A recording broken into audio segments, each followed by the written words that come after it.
Hey guys, so I got a new toy here. Well, actually, I need it for work. This is the WALI monitor desk mount. Let's see what's inside. The box includes the base, the arm, and all the necessary components for assembly. Here's the installation manual. It has pictures of all the different parts, and there's also lots of diagrams that come with the instructions. And I like how all the steps are numbered, and at a quick glance, this shouldn't take too long to install, and it looks like the only tool I'll need is likely just a screwdriver. So I'll go ahead and unbox the rest of this, and then I'll lay out all the parts so you can see everything that you get.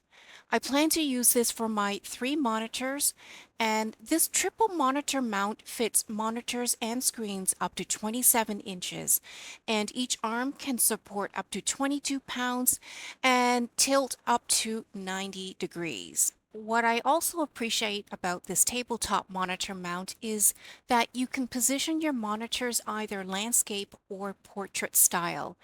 This monitor mount comes in 2 color options, and of course this one I got is the black one, as you can see, but it actually also comes in white. I'm really excited about getting this thing installed because it will help increase my productivity having 3 screens in front of me. And here's everything you get: a detailed step-by-step instruction manual with diagrams, one triple monitor mount, and the mounting hardware kit with all the brackets and plates. You also get all the screws you need in separate bags that are labeled so you know which screw to use for each installation step.